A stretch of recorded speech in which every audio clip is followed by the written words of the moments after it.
What is it that makes you take action?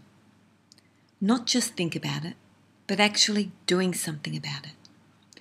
Hi, my name is Carmel, and I would like to share an inspirational story with you. Have you ever found yourself doing something you had not planned to do, and it touched your soul?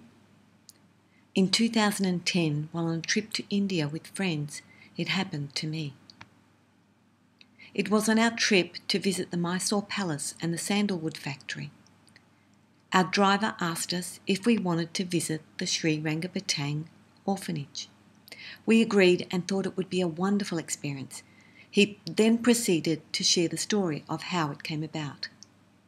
He said, in 1984, a man named Halagappa was asked to be caretaker of an orphanage just out of Mysore. Halagappa was then given 2 amulets by his spiritual teacher, Sai Baba. Since he received these amulets many years ago, they have been oozing a sacred liquid called amrita.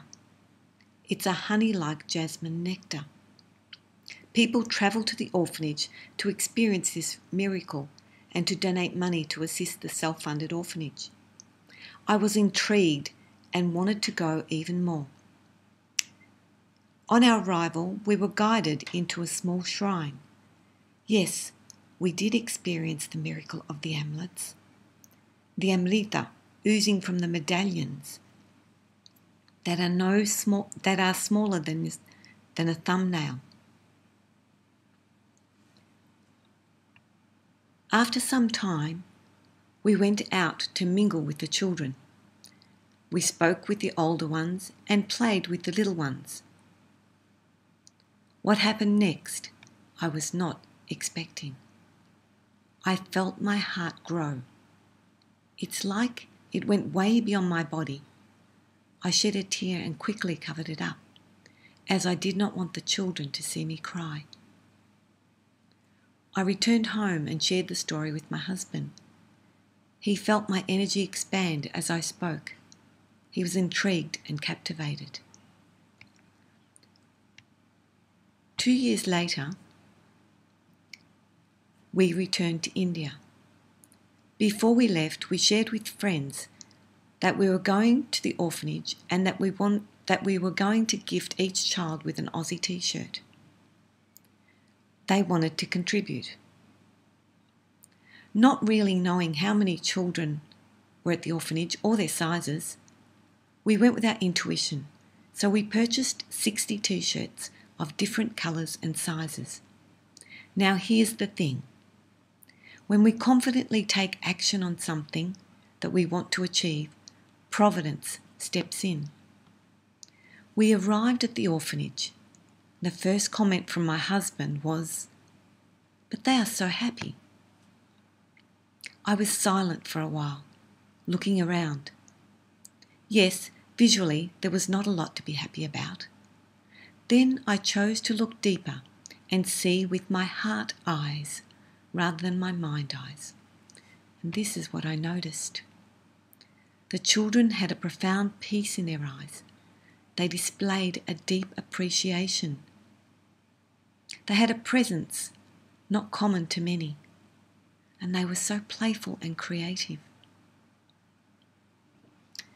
We spoke to the caretakers and mentioned that we had gifts for the children. So the children were asked to go into the big room and sit. The children sat quietly while we lay the t-shirts out in rows of sizes. Not a peep. Not one of them got up. I was more anxious than the children, wanting to hurry up and give each one of them a gift. The children's smiles were priceless. You would think they had just been given a trip to Disneyland, all expenses paid. Remember I mentioned when we take action, Providence steps in? Would you believe we had just the right amount of t-shirts and the sizing was perfect. We turned up unexpectedly the next day with Oreo biscuits.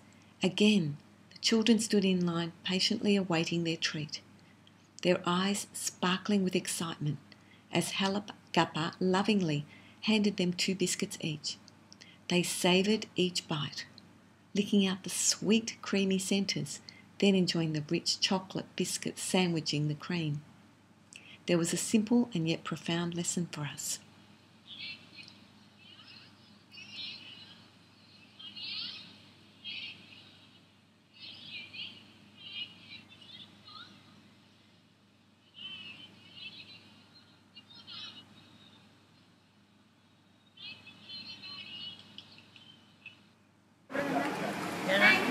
Before leaving and saying our goodbyes, we had a look around.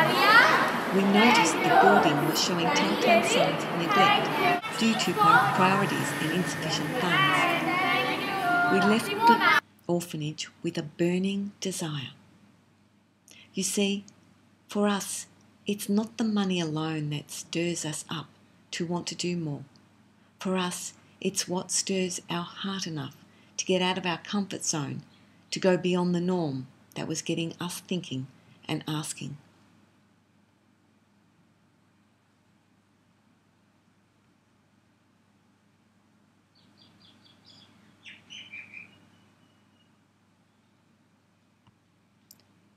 Opportunities are always around. It was 6 months later and the internet marketing venture that pulled us the most, even though neither of us knew anything about this area. We had two choices.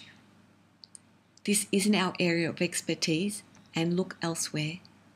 Or, how can we make this happen? We chose to embrace the latter. The reasons for not doing so were many and varied, and all legitimate. So we're well on our way. What is it for you?